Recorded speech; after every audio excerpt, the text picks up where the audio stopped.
Bonjour, aujourd'hui une vidéo sur comment contourner l'obligation d'utiliser un code Microsoft lors de l'installation de Windows 10 Famille, de la mise en route d'un nouveau PC ou lors d'une mise à jour Windows 10 Famille.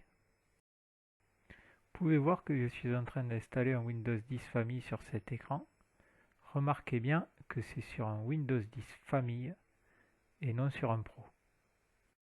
Pour ce que ça intrigue, l'installation de Windows 10 est bien sûr faite en accéléré. Depuis à peu près un an et demi, Windows 10 Famille nous oblige d'utiliser un code Microsoft. Avant, nous avions la possibilité de mettre un code Microsoft, mais c'était juste une option. Là, on arrive à ce qui nous intéresse en fait. Là, Cortana s'est lancé. Je lui coupe le son parce que j'en ai pas besoin. Et donc, on va voir comment ne pas mettre le compte Microsoft. Donc là, nous rentrons la langue. Et là, il se connecte, voilà, en France. Là, nous annulons. Et là, il demande la connexion. À ce moment-là, si vous ne voulez pas de compte Microsoft, vous pouvez mettre en bas à gauche, je n'ai pas Internet, et il ne vous demandera pas. Là, moi, je vais en mettre un. Je vais mettre ma box. Mais par contre, des fois, si vous êtes en filaire déjà, ou si c'est déjà connecté à votre réseau de la box, ou à un routeur, il va vous dire d'indiquer un code Microsoft. Donc si ça ne vous passe pas d'inconvénient, vous pouvez indiquer votre adresse mail Microsoft et votre mot de passe et le tour est joué. L'installation continue, pas de souci. Si vous n'avez pas de code Microsoft, vous pouvez toujours en créer un, c'est rapide. Là, on remarque bien que vous êtes obligé de mettre un code Microsoft. Donc, vous n'en avez pas forcément l'utilité, surtout si vous n'utilisez pas les outils Microsoft tels que OneDrive, Skype ou Microsoft 365.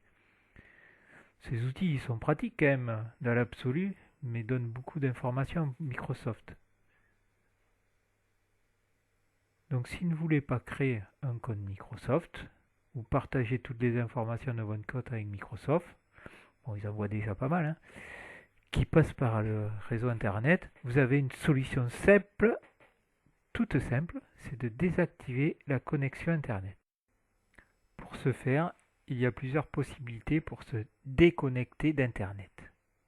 Première possibilité la plus simple, pour les PC portables, les PC de bureau, les tablettes, vous éteignez tout simplement votre box ou votre routeur lors de la demande du compte Microsoft. Deuxième possibilité, si vous ne voulez pas éteindre votre box car d'autres personnes utilisent accès au réseau internet, dans la télé ou le téléphone, vous pouvez débrancher le câble connecté au PC portable ou PC de bureau. Là, pas de possibilité pour une tablette. La dernière solution, si vous utilisez un ordinateur avec le Wi-Fi ou une tablette, il vous faudra déconnecter le réseau Wi-Fi. Soit vous avez une touche ou un curseur pour désactiver le Wi-Fi, et là c'est facile, vous le trouverez sur le PC. Soit vous faites CTRL ALT SUP et sur les touches du clavier en même temps, et vous aurez accès à l'icône du Wi-Fi que vous pourrez déconnecter. Par la suite, vous revenez en arrière sur votre installation avec la flèche en haut à gauche et vous créez votre compte local pour une première installation. Merci d'avoir suivi cette vidéo. J'espère qu'elle vous aura été instructive. Ciao, à bientôt.